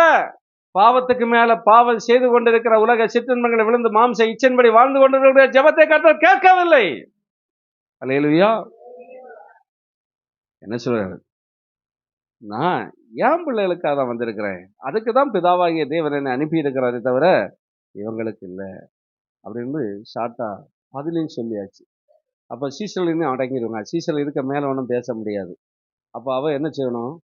அப்போ எனக்கு இயேசுனுடைய அற்புதம் நடக்காதாமே, இயேசு என் பிள்ளையை குணமாக காட்ட மாட்டாராமே, என் குடும்பத்திற்கு இந்த கானானிய சபிக்கப்பட்ட இந்த குடும்பத்தை நான் இயேசுவை நம்பி வந்திருக்கிறேன்ல, எனக்கு கூட அவர் செய்ய மாட்டாராமே அப்படின்னு சொல்லிட்டு அவள் திரும்பி போகவில்லை. அல்லேலூயா. நல்ல ஒரு விசுவாசி. பாஸ்டர் நீ சபைக்கு வராதுன்னு எந்த பாஸ்டரும் பேசக்கூடாது. ஆனா சில பாஸ்டர் பேசுறாங்க. அப்படி பேசினாலும் விசுவாசி என்ன செய்யணும்? இது உங்களுக்கு கொடுக்கப்பட்ட ஸ்தலம், கர்த்தரை ஆராதிக்கிற ஸ்தலம், பாஸ்டருக்கு சொந்தமானதாக என்ன ஸ்தலம் என்று யாரும் நினைக்காதீங்க. இது நம்ம எல்லாருக்கும் கர்த்தர் ஆயத்தப்படுத்தின ஸ்தலம். இதிலே கர்த்தர் வாசம் பண்ணி கொண்டிருக்கிறார். அது எந்த பாஸ்டருக்கும் சொல்வதற்கு அதிகாரம் இல்லை. ஆனால் சிலர் சொல்வார்கள். சப்போஸ் அப்படி சொன்னா கூட கர்த்தருடைய பிள்ளைகளை நான் இனி இவரை நம்பி எந்த பிரயோஜனமும் இல்லை. சில பாஸ்டர் நான் இனி உனக்கு ஜபிச்ச எந்த பிரயோஜனமும் இல்லை, உனக்கு குணமாது, ஏதோ ஒன்று சொல்லுவாங்க. நம்ம பின்வாங்கி போக வேண்டியதான அவசியம் இல்லை. சோர்ந்து போகாமல் மீண்டும் மீண்டும் மீண்டும் ஆண்டவரை தேடுகிறவர்களாய் இருக்க வேண்டும். அல்லேலூயா, அல்லேலூயா. அவர் திரும்பி போகல. அவரு சொல்லிட்டாரு, எனக்கு இது நன்மை செய்ய மாட்டேன், அவருக்கு ஆளுக்கு தான் செய்ய போறாரு அப்படின்னு சொல்லிட்டு திரும்பி அவ போகல. அதான் விசுவாசத்துடைய ஒரு உறுதி. இன்னைக்கு இருக்க விசுவாசியெல்லாம் பாஸ்டருக்கு வாயிலிருந்து, இல்லைன்னா இங்க இருக்கிற விசுவாசிகள் யாராவது ஒருவருடைய வாயிலிருந்து ஒரு வார்த்தை தவறி விழுந்துட்டா போதும், தாங்கவே முடியல. என்னை இப்படி பேசிட்டா, அப்படி பேசிட்டா, அதை சிட்டா, இதை சிட்டா, அதை கண்டிச்சுட்டாங்க, இதை கண்டிச்சுட்டாங்க, எனக்கு வேற இடமா இல்லை, அப்படியும் போய்கொண்டுதான் இருக்கிறார்கள். ஆனா கானானிய ஸ்திரீ அப்படி போகல.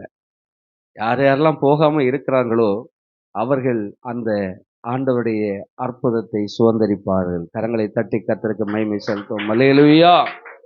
இப்ப அவள் திருப்பி பேச ஆரம்பிக்கிறா. அவள் வந்து ஆண்டவரே எனக்கு உதவி செய்யும் என்று பணிந்தாள். இப்ப முதல்ல தாவீதின் குமாரனே எனக்கு இறங்கும் என்று சொல்லி கூப்பிட்டா. அவர் காது கேட்காத மாதிரி போயிட்டே இருக்கா. தொடர்ந்து கூப்பிட்டுட்டே இருக்கிறா. சீசர் சொல்றாங்க, ஏதாவது சொல்லி விடுங்க ஐயான்னு சொல்றாங்க.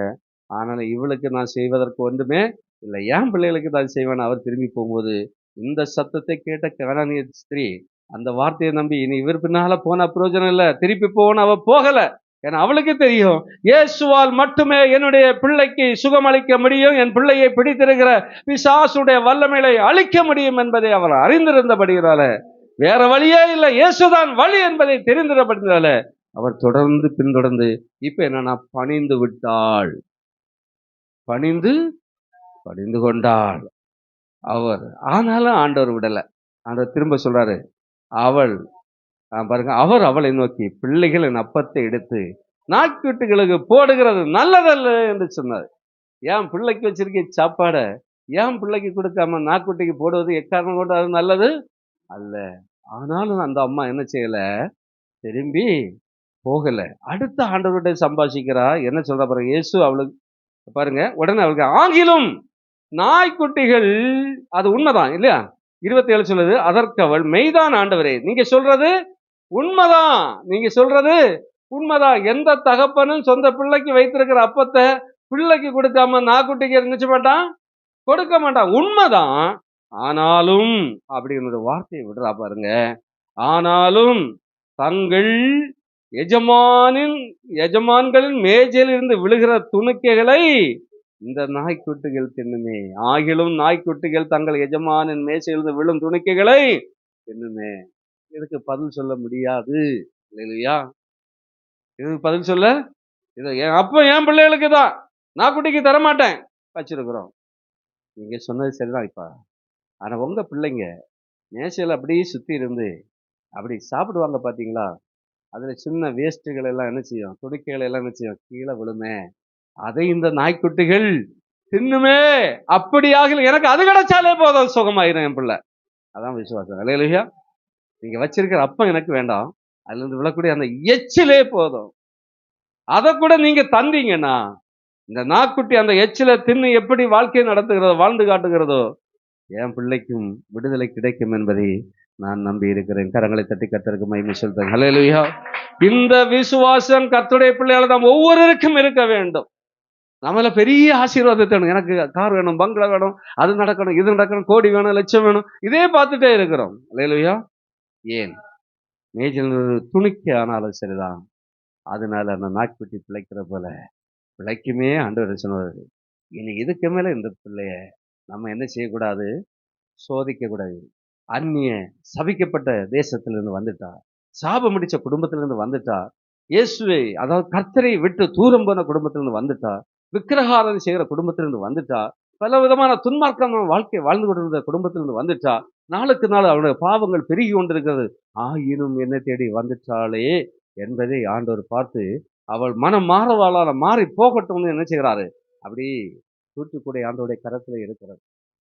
அவர் சரியா பதற என்ன செய்வார், தூக்கி மணிகளை தான் எடுக்கிறார். பரலோகத்தில் நம்மை கொண்டு போவதும் அப்படிதான்.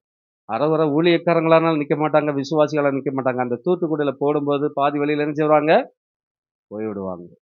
அப்படி போகிறவளா நாம் இருக்கக்கூடாது. இந்த கானானிய ஸ்திரியை போல ஆண்டவரே, சரிதாப்பா உம்முடைய பிள்ளை நான் இல்லை, ஆனா அந்த கீழே மேஜிலிருந்து விழக்கூடிய துணிக்கு அந்த நாய்க்குட்டி தின்ற போல நாய்க்குட்டி தான். நாய்க்குட்டின்னா நீங்க பன்னிக்குட்டின்னா என்ன குட்டின்னு சொன்னாலும் எனக்கு பரவாயில்ல, அந்த துணிக்கு எனக்கு கிடைச்சா போதும், என் பிள்ளை சொன்ன ஆயிடுவான். இல்லையா? இயேசுவை விட இன்னொரு தேவன் உலகத்தில் அறிவிக்கப்படவும் இல்லை, அறிவிக்க போவதும் இல்லை. இயேசு கிறிஸ்துவ ரத்தத்தினாலதான் நம்முடைய பாவங்கள் மன்னிக்கப்படுகிறது, நமக்கு மீட்பு உண்டாகிறது. அவருடைய இரத்தத்தினால் கழுவப்பட்டவர்கள் தான் நித்திய நகரமாகிய பரலோக ராஜ்யத்தை சுதந்திரிக்கிறார்கள். அல்லேலூயா. அந்த பரலோக ராஜ்யத்தை சுதந்திரிப்பதற்கு வேற வழியே இல்லவே இல்லை. விசுவாசிக்கிறவங்க கரங்களை தட்டி கர்த்தருக்கு மகிமை செலுத்துங்க. இந்த கானானிய ஸ்திரியை போல நம்ம அந்த உறுதிப்பாடு நமக்கு இருக்க வேண்டும். இப்பதான் ஆண்டவர் சொல்றாரு, இயேசு அவளுக்கு பிரதியுத்தரமாக, ஸ்திரியே உன் விசுவாசம் பெரியது. நம்ம விசுவாசத்தை பத்தி பெரியதுன்னு சொல்லுவாரா? ஒவ்வொரு நாளும் எத்தனை தடவை மாம்ச சிந்தனையில விழுந்து ஆவிக்குரிய காரியத்தை விட்டு விடுகிறோம். ஆனா அவள் தொடர்ந்து பிடித்துக் கொண்டாள். அல்லேலூயா. தொடர்ந்து பிடித்துக் கொண்டாள். நீர் போதும் ஆண்டவரே, இயேசு எனக்கு போதும். என் பிள்ளையை குணப்படுத்தவோ எனக்கு எந்த ஆசீர்வாதம், இயேசு எனக்கு போதும். இந்த கானானிய ஸ்திரீ இடத்திலே காணப்பட்ட விசுவாசம் நாம் ஒவ்வொரு இடத்துலையும் இருக்குமானா, ஆண்டவர் நம்மகிட்ட சொல்லுவார், உன் விசுவாசம் பெரியது, நான் உன்னோடு கூட இருந்து பெரிய காரியங்களை உனக்கு நான் செய்வேன். கரங்களை தட்டி கர்த்தருக்கு மகிமை சொல்றேன். ஹல்லேலூயா. இயேசு யாரோடு கூட இருந்த பெரிய காரியங்களை செய்வார்னா, யார் யாருடைய விசுவாசம் பெரிதா இருக்கிறதோ அவர்களுக்கு இயேசு அற்புதங்களை காணப்படுவார். ஹல்லேலூயா. நீங்க ஒருவேளை பிள்ளைகளை குறித்து இந்த தாயை போல என் பிள்ளைகளுடைய நிலைமை என்ன ஆகுமோன்னு தூக்கிட்டு வந்திருக்கலாம். சரீரத்தில் இருக்க வியாதியை குறித்து வந்திருக்கலாம், கடன் பிரச்சனை குறித்து வந்திருக்கலாம், பிசாசின் போராட்டத்தை குறித்து வந்திருக்கலாம். ஏதோ ஒன்று இயேசு இடத்தில் பெற்றுக்கொள்ள வேண்டும்ங்கிற நம்பிக்கையோடு நீங்கள் வந்திருக்கலாம். ஆனால் ஒரு குறித்த காலம் கழிந்த போது சோர்ந்து போய் இந்த இயேசுவை விட்டு பின்வாங்காதபடிக்கு அவரை இறுக பற்றி கொள்ளுங்கள். மரித்து போன லாசருவை அவர் உயிர்த்தெழ செய்த உண்மையானால் நம்முடைய வாழ்க்கை எவ்வளவு மரித்து போன சூழ்நிலையில், நாற்றமெடுத்த சூழ்நிலையில் காணப்பட்டாலும் அவர் மகிமையிலேயே நம்மை கொண்டு வந்து நிறுத்துவார் என்பதை நானும் நீங்களும் மறந்து போகக்கூடாது. உன் விசுவாசம் பெரியது என்று சொல்லி அடுத்து சொல்லுகிறார், நீ விரும்புகிறபடி உனக்கு ஆக கடவுது. எல்லாம் சத்தமா சொல்லுங்க பாரு, நீ விரும்புகிறபடி உனக்கு ஆக கடவுது. ஆண்டவர் கட்டளை போட்டுட்டாச்சு. அந்நேரமே அவள் மகள் ஆரோக்கியம் அடைந்தாள். ஹல்லேலூயா. இந்த இடத்துல இருக்க நாம் ஒவ்வொருவரும் ஆரோக்கியம் அடைவோம். நம்முடைய பிள்ளைகள் ஆரோக்கியம் அடைவார்கள். யார் யாரெல்லாம் ஆஸ்பத்திரியில், வைத்தியசாலையில், வீடுகளில் அங்கங்கெல்லாம் பலவீனத்தோடு இருக்கிறார்களோ அவர்கள் ஒவ்வொருவரையும் கர்த்தர் ஆரோக்கியம் அடைய செய்வார். நம்முடைய விசுவாசம் பெரியதாக இருக்க வேண்டும். ஹல்லேலூயா, ஹல்லேலூயா, ஹல்லேலூயா, ஹல்லேலூயா. நம்முடைய விசுவாசம் இந்த கானானிய ஸ்திரியை போல பெரிதா இருக்கும்னா, ஆண்டவர் நம்முடைய விசுவாசத்தை பார்த்து ஒரு விசுவாசம் பெரிது அப்படின்னு சொன்னார்னா, நீ விரும்புகிறதை அப்படியே அவர் செய்வார். நம்ம எல்லாருக்கும் பலவிதமான விருப்பங்கள் இருக்கிற, விருப்பம் இல்லாம யாருமே இல்லை. ஏதோ ஒரு காரியத்தை விரும்புகிறோம். அது கிடைக்குமா, இது கிடைக்குமா, அது நடக்குமா, இது நடக்குமா, விரும்புகிறோம். நிச்சயமாகவே நிச்சயமாகவே முடிவு உண்டு. உன் நம்பிக்கை வீண் போகாது. அது நீ விரும்புகிற காரியம் அது கர்த்தருக்கு சித்தமானால் அப்படியே உனக்கு பலிக்கும். நீ செய்ய வேண்டிய காரியம் என்ன? இந்த கானானிய ஸ்திரியை போல பின்வாங்காதபடிக்கு அப்படியே ஆண்டவரை ஏற்றுக்கொள்ள வேண்டும். ஆண்டவர் ஓமையை சொன்னார். லூக்கா 15ஆம் அதிகாரத்துல இளைய குமாரனை குறித்து சொல்லும்போது, அவன் தன் ஆஸ்திகள் எல்லாம் பெற்று ஊதாரித்தனமாய் வாழ்ந்து எல்லாவற்றையும் இழந்து, நண்பர்களை இழந்து, பணத்தை இழந்து, வேலை செய்ய வழி இல்லாம பன்றி மேய்க்கிற கூட்டத்துல பன்றி மேய்க்க போனான். பசி பயங்கரமா எடுக்கிறது, வேற வழியே இல்லை, பசி ஆத்தணும். அதற்காக பன்றிகளுக்கு வைக்கப்பட்டதான அந்த ஆகாரத்தை அவன் எடுத்து புசிக்க போகிறதான வேளையிலே அந்த ஆகாரம் கூட அவனுக்கு கிடைக்கல. அதன் கூட வேலை பார்க்குறவங்க, ஐயோ இது பன்றிக்கு வைத்தது, எஜமான் பார்த்தான்னா இப்ப பிரச்சனை வந்துடும், நீ சாப்பிடக்கூடாதுன்னு அங்க வைக்க வச்சுட்டாங்க. அப்ப பன்றிக்கு கொடுக்கிற ஆகாரம் கூட தகப்பனை தாயை விட்டு சென்ற அந்த சகோதரனுக்கு கிடைக்கல. அவன் வீட்டுல பல வேலைக்காரங்கள் இருக்கிறாங்க. அந்த வேலைக்காரங்களே ராஜா மாதிரி தான் அந்த தகப்பனார் வச்சிருக்கிறார், அடிமையா வைக்கல, சுதந்திரமா இருக்கிறாங்க. அப்படிப்பட்டதான ஸ்தலத்துல இவன் ஊதாரியா போன அப்படின்னா அந்த புத்திர சுவிகார பாக்கியம் அவனுக்கு கிடைக்க வேண்டிய பங்கை அவன் கொண்டு போய் வீணாய் செலவழித்து போய்விட்டான். ஹல்லேலூயா. ஆண்டவராய் இயேசு கிறிஸ்து நம்மை அப்பா பிதாவே என்று கூப்பிடுகிற புத்திர சுவிகார பாக்கியத்தை தந்திருக்கிறார். ஆண்டவர் நமக்கு தந்திருக்கிறான் இந்த அதிகாரத்தை, ஆண்டவர் நமக்கு தந்திருக்கிற இந்த ஆசீர்வாதத்தை விட்டுவிட்டு நம்முடைய மனம் போல காலத்தை, நேரத்தை, பணத்தை நம்மை செலவு செய்வோம் என்று சொன்னால் இந்த இளைய குமாரனுக்கு சமந்தான். தூரம் சென்று விட்டோம். ஹல்லேலூயா. இப்ப பன்றிக்கு வைத்த தவிடு கூட இல்லாத ஒரு சூழ்நிலை வரும்போதுதான் அவனுடைய புத்தி தெளிகிறது. ஹல்லேலூயா. சிலருடைய புத்தி உடனே தெளியாது. எல்லாம் முடிஞ்சதுக்கு அப்புறம் இனி எனக்கு வழியே இல்லை அப்படின்னு ஆனதுக்கு அப்புறம் தான் புத்தி தெளியும். என்னையும் கர்த்தர் அப்படித்தான் பிடித்தார். ஹல்லேலூயா. நான் ஒரு பெயர் கிறிஸ்தவனாக தான் வாழ்ந்தேன். என்னுடைய சம்பத்து, சொத்து, சுகம், என்னுடைய புகழ், பெருமை எல்லாமே என்னை விட்டு அகன்றது. அப்பதான் புத்தி தெளிந்தது. ஹல்லேலூயா. ஆனா நாம் எல்லாம் புத்தி தெளிந்தான் ரட்சிக்கப்பட்டு வந்திருக்கிறோம். இப்ப அநேக ரட்சிக்கப்பட்டவர்கள் கூட புத்தி தெளியாமல் இருக்கிறார்கள். அதுக்கு முன்னால புத்தி தெளியாம இருக்கலாம். உள்ள வந்துட்டோம்னா புத்தி தெளியணும். இயேசு இன்னார் என்பதை நாம் அறிந்து கொள்ள வேண்டும். அவர் நல்லவர் என்பதை நாம் ருசித்து பார்க்க வேண்டும். அவர் நம்மோடு கூட இருப்பார்கள் என்றால் நாம் அசைக்கப்படுவதில்லை என்பதை நாம் அறிந்து கொள்ள வேண்டும். ஹல்லேலூயா. நம்மோடு கூட இருந்த அவர் பெரிய காரியங்களை செய்வார் என்பதை நாம் அறிந்து கொள்ள வேண்டும். புத்தி தெளிய வேண்டும். இப்பதான் அவன் சொல்றான், நான் என்ன செய்வேன், என் அப்பா வீட்டுக்கு போறேன், உம்முடைய பிள்ளைன்னு சொல்றதுக்கு எனக்கு எந்த அதிகாரமும் இல்லை. எல்லாத்தையும் எடுத்துட்டு வந்துட்டான், தொலைச்சிட்டான். சொல்ல முடியாது. அங்க வேலை செய்யறவங்க எல்லாம் எவ்வளவு நல்லா ஃப்ரீனஸா எங்க அப்பா வச்சிருக்கிறாரு. ராஜா மாதிரிலாம் வாழ்ந்துட்டு இருக்கிறாங்க. ஒரு பிரச்சனையும் இல்லையே. ஆகையினால இந்த பண்டி மேய்க்கிற இடத்துல பசிக்குது, பண்டிக்கு வச்சுட்டு ஆகாரம் கூட எனக்கு சாப்பிட முடியல. இனி நேரே வேற வழி இல்லை. எங்கதான் போனோம்? தற்கொலை பண்ணி சாகுறேன்னு அவன் போகல. அவன் அப்பாவை தேடி போனான். நம்முடைய வாழ்க்கையில என்ன பிரச்சனைகள் வந்தாலும் சரி, வாழ்வதை விட சாவதை மேல யாரும் மனதிலே கனவுல கூட நினைக்கவே கூடாது. இல்லையா? எங்க போனோம்? அப்பாவை தேடி போனோம். அவர் பார்த்துக் கொள்வார். அப்படி போனா மனசு சொல்றேன், ஆண்டவரே, உமக்கு முன் படத்துக்கு விரோதமாகவும் உமக்கு முன்பாக நான் பாவம் செய்தேன். உம்முடைய பிள்ளைன்னு சொல்வதற்கு எந்த அதிகாரமே இல்லை. வேலைக்காரன் ஒருவனா சேர்த்தா கூட சந்தோஷம் வாழலாம் அப்படின்னு சொல்லி போகும்போது அங்க அப்பா, என் பிள்ளை என்னைக்கு வருவான்னு 2 கரங்களை விரித்து எதை நோக்கி கொண்டார். பிள்ளையை பார்த்தாரு, ஓடி போனாரு, அணைச்சாரு, குளிப்பாட்டினாரு, நல்ல வஸ்திரங்களை தரித்தாங்க, நல்ல அணிகலன்களை மோதிரங்களை எல்லாம் போட்டாங்க, நல்ல கொளுத்த ஆடை அடித்தார்கள், பெரிய விருந்தே பண்ணிட்டாங்க. இல்லையா? அது போலதான் இளைய குமாரனை போலதான் நாமும் ஆண்டவரை விட்டு வழி விலகி தூரத்திலே சென்றிருக்கிறோம். ஆனா இயேசு சிலுவையில் நின்று நம்மை அழைத்துக் கொண்டே இருக்க, மகனே மகளே, வருத்தப்பட்டு பாரம் சுமக்கிறவர்களே, நீங்கள் எல்லாரும் என்னிடத்தில் வாருங்கள், நான் உங்களுக்கு இளைப்பாறுதல் தருவேன் என்று சொல்லி 2 கரங்களை நீட்டி அணைத்துக் கொண்டே இருக்கிறார். ஒருவேளை நீங்க வேலைக்காரன் முறையில ஆண்டவர்கிட்ட போனாலும் அவர் கட்டி அணைத்து சொன்னீ, இனி வேலைக்காரன் அல்ல, நீ என்னுடைய பிள்ளை, புத்திரே சுவிகார், அப்பா பிதாவை என்று கூப்பிடுற புத்திரே சுவிகார பாக்கியத்தை நான் உனக்கு தருகிறேன். இயேசு அண்டை வாருங்கள். வேற எங்கேயுமே வழி கிடையாது. அப்படிதான் கானானிய ஸ்திரீயும் வந்தார். கானானிய ஸ்திரீ வந்து ஆமீன் ஆண்டவர்கிட்ட பணிந்தார். நாய்க்குட்டிகள் போடுறதா சாப்பிடல, அதாவது போதும் எனக்கு அப்படின்னு கேட்கிறார். ஆண்டவர் சொல்றார், ஒரு விசுவாசம் பெரியது, நீ விரும்புகிறபடி உனக்கு ஆகுகிறது. கர்த்தர் இன்றைக்கு அவருடைய பிள்ளையாக நம்மை மாற்றப் போகிறார். நாம் விரும்புகிற அனைத்தையும் கர்த்தர் நமக்கு தரப்போகிறார். நாம் இளைய குமாரனை போல மனம் திரும்பி ஆண்டவரிடத்தில் வர வேண்டும். இந்த கானானிய ஸ்திரியை போல சபிக்கப்பட்ட குடும்பத்திலே ஒருவேளை பிறந்து வாழ்ந்து கொண்டிருந்தாலும் அந்த சாபம் நம்மை பின்தொடர்வது இல்லை. இன்று அநேகர் என்னுடைய முற்புதாக்கள் செய்த பாவம் சாபம் என்னை வாட்டிக் கொண்டிருக்கிற அநேகருடைய வாய்கள் சொல்லிக் கொண்டிருக்கிறது. இந்த கானானிய ஸ்திரியை போல இயேசு கொண்டு வந்துட்டீங்கன்னா அந்த சாபம் உங்களை பின்தொடர்வதே இல்லை, உங்கள் சன்னதிகளை பின்தொடர்வதே இல்லை. நேர்மாறாக நீங்க விரும்புகிற அனைத்தையும் உங்களுக்கு தந்து அவர் ஆசீர்வதிக்க போதுமான தெய்வமா இருக்கிறார். அப்படி ஒப்பு கொடுப்போமா? அப்படி ஒப்பு கொடுப்போமா? எல்லாரும் அப்படி ஒப்பு கொடுங்க பார்க்கலாம். ஆண்டவரே, வரத்துக்கு ஒரு உமக்கு முன்பாக நான் பாவம் செய்தேன்ப்பா.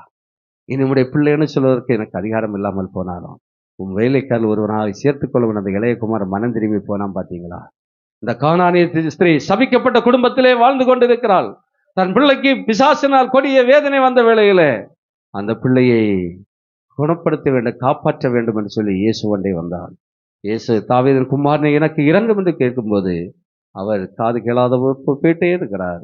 சீசர்கள் சொல்றாங்க, இந்த அம்மாவுக்கு ஏதாவது கொடுத்து அனுப்புங்கன்னு சொன்னபோது, ஏதாவது சொல்லி அனுப்புங்கன்னு சொன்னபோது கூட அவர் பேசாம இருக்கிறார். அப்புறமா சொல்றார், அவர் திரும்பவும் பேசுறார், ஆண்டவரே எனக்கு இறங்கும், எனக்கு இறங்கும் என்று சொல்லி பணிக்கிறேன், ஏதாவது செய்யுங்கப்பான்னு சொல்லும்போது, என் பிள்ளைகளுக்கு வைத்திருக்கிற இந்த ஆசீர்வாதத்தை உனக்கு தர முடியாது அப்படின்னு சொல்றாரு.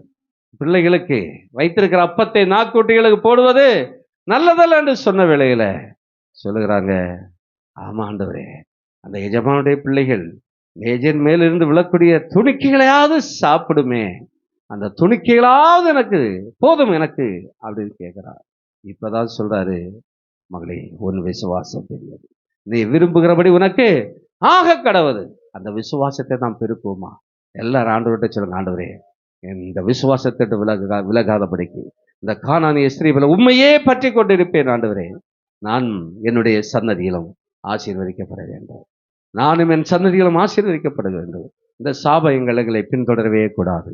எல்லாரும் அப்படி செபிங்க பார்க்கலாம். இயேசு நமக்கு போதுமானவராக இருக்கிறார். உங்கள் சாபத்தை மாற்றுவார், உங்கள் பாவத்தை மன்னிப்பார், உங்கள் வியாதியை குணமாக்குவார், உங்களுக்கு வேண்டிய நீங்கள் விரும்புகிற மன விருப்பத்தின்படி அவர் செய்தருளுவார். கரங்களை தட்டி கர்த்தருக்கு மகிமை செலுத்துவோம்.